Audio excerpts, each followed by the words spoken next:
Welcome back to another episode of Mason Explains History. I'm your host, Lavender Gooms, and you're watching the Disney Channel. To recap the first episode, for those who didn't see it, my conscience told me to shut up, and I pretended to be Hitler. If you have watched the first episode, and you're not required to watch this one, I'm flattered, yet concerned about how bored you actually are. Today, I will be making even worse jokes and doing an interpretive dance. On that note, let's get right into your homework answers.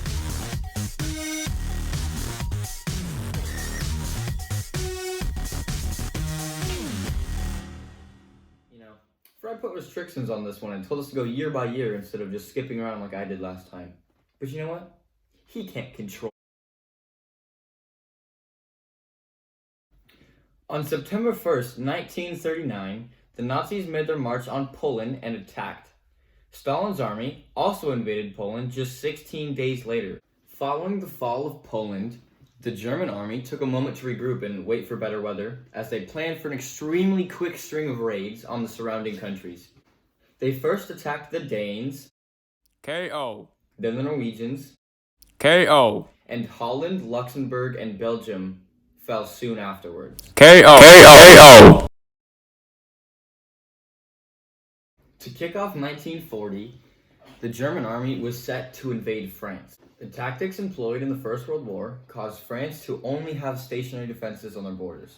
So, Germany just went around. They went around so fast, in fact, they missed France altogether and just hit Spain. They did actually invade very quickly, and the tank squad had to wait for infantry and fuel supplies to catch up.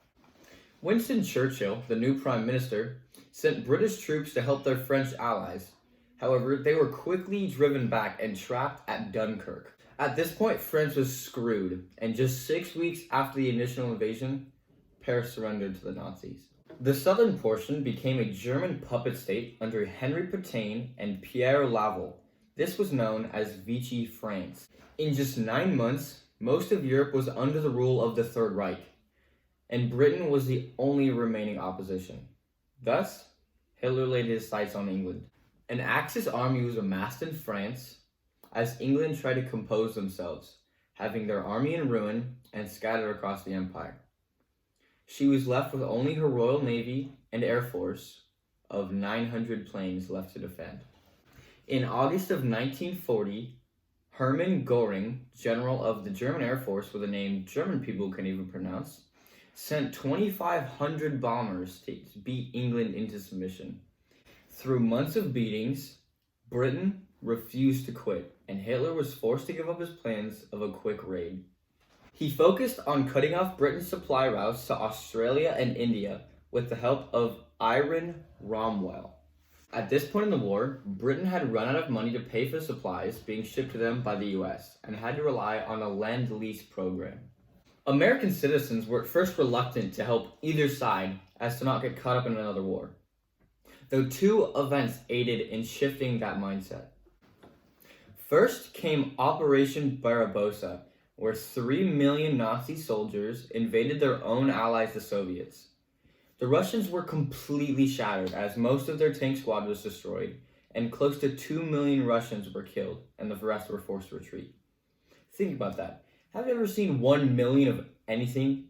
1 million people, 1 million cheeses, $1 million. The Soviets were forced to hold the line just 30 miles from Moscow, and the Soviets at this point joined the Allies. The US decided to further aid the Allies by freezing Japan's assets to keep them passive. Japan responded with the bombing of Pearl Harbor, where Isoroku Yamamoto led an assault that sunk 4 of America's battleships and damaged all 8. This was the second and most necessary event to get the Americans involved in the war.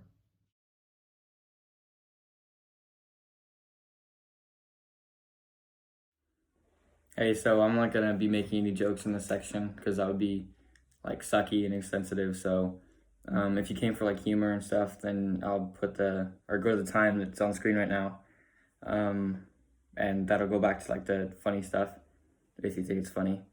But if you're here to like do your homework or grade it or whatever, then it's gonna be straight to the point. Hitler believed that all problems could be traced back to Jews, and so he proposed his final solution to this Jew problem, as he vowed to annihilate every last Jew in Europe. At first, he unleashed the Einsatzgruppen, their killing squad for Jews, but later decided that wasn't effective enough, and so he held the Wannsee Conference to come up with more effective ways for killing not just Jews, but any person Hitler saw as subhuman or unfit. The method they eventually came up with made it so they took all the Jews in the city and put them into a blocked off part called ghettos. Then they would take them on trains that were named death trains, where there were dozens of people in each car, and it was hot and humid, and many people died in just these trains, and they were shipped to death camps. On arrival, all children, elderly, or weak were immediately sent to death, as they were seen as not useful. These camps forced the captured to essentially dig their own graves, as if they didn't die digging the holes, then they were forced to line up on the edge and shot into them once they were finished. These camps were also methods of testing new weapons that the Nazis were developing, such as Zyklon B and other gas-based weapons. These camps were spread out all over Europe, but the most infamous was Auschwitz, where 12,000 people were killed each day. News didn't travel very quickly to the Allies about these atrocities, and even when they did start arriving, the Allies denied it, and they said nobody could do this. But when undeniable amounts of reports started coming in, they were forced to believe that as fact, and as we eventually found out, it was, and these events did happen. Some Jews went peacefully, as they saw that there was nothing they could do to stop this, but some Jews grouped together and rose up in resistances because they couldn't accept this fate, and they fought back. This went as far as to killing the head of the SS operations in Europe, Reinhard Heydrich. He was soon replaced by the second-in-command Adolf Eichmann, as he frantically tried to carry on the labor camp plans. On an even sadder note, even Europeans helped in Hitler's effort by willingly giving up their Jewish citizens to the Nazis. And in the end, 12 to 15 million people were killed due to their faith or another reason that deemed them subhuman. Okay, back to trying to be entertaining. Woo! P.S. When you see these clips like this, that means I accidentally deleted the real footage that I was going to use and have to make one on the fly, so. To aid the war effort, countries had to pull up all the stops. Women, for the first time on the scale, were used in the war, being pilots, sailors, and factory workers. Scientists became a big part of the war also. To make a technology that the opposing side did not have was a huge advantage, almost as big as having America on your side during a world war. USA! USA! USA! Leo Szilard and Albert Einstein, two Jewish physicists seeking refuge in America, warned Roosevelt about the discovery of nuclear fission, and the secretive Manhattan Project was born to develop the first atomic bomb. In a lab under Chicago, another Jewish scientist, Enrico Fermi, smashed the atom under the direction of J. Robert Oppenheimer, another Jew. But that comes in more later. The Allies are beginning to strike back on the Germans, and over 1,000 bombers attacked Cologne. Cologne? What? 50,000 Germans died in later round-the-clock bombings by the Allies, Americans by day and British by night. That sounds like a really trashy spy movie, He's American by day and British by night. He's Alan. Just Alan. To the sea! The Battle of the Atlantic saw the Allies attempt to crush the German Navy while German U-boats sank convoys from America. British pilots were able to track down and sink most of the surface ships, including the two gigantic, almost unsinkable ships, the Bismarck and the Tirpitz. They also made use of small aircraft carriers and submarine hunting ships, which is the single sickest thing I've ever. Daddy, where are you going? I'm sorry, Jimmy. Daddy has to go. Someone has to hunt submarines. Back to land. In North Africa, General Rommel's troops made it just 30 miles away from the Suez Canal before Bernard Montgomery and his British troops made a stand at El Alamein and drove his forces back. Later, General Dwight Eisenhower,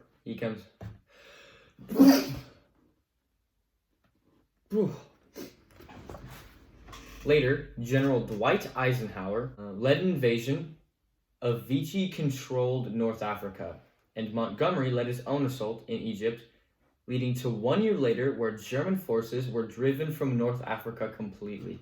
I have no idea how I only deleted the ones that I needed for transitions. So, not to beat a dead horse, but this one was saying, I need to take less time on this, so I'm going to dummerize things. Britain landed in Italy, Mussolini fell. Italy switched sides, but not for long as Germans re-raided Italy and stopped US forces below Rome. Germany kept attacking Russia, Leningrad, and kept attacking Russia and Stalingrad, and kept attacking Russia. Germany made an oopsie that left themselves in a trap. Soviets counterattacked and wiped the remaining soldiers at Stalingrad. In the summer of 1943, the Soviet tank army of 2,500 tanks met the mere force of 1,500 German tanks at Kursk. Germans were finally forced out of Russia, and gradually this battlefield became less of a death trap and more of a graveyard. Back to sea. Just 6 months after the events of Pearl Harbor, the Japanese were making their way back to Hawaii. To combat this fleet were the previously damaged battleships and 3 American carriers. The two forces met in the single greatest underdog victory of all time. This battle is known as the Battle of Midway. To commemorate this wonderful battle, I will now demonstrate its elegance through interpretive dance.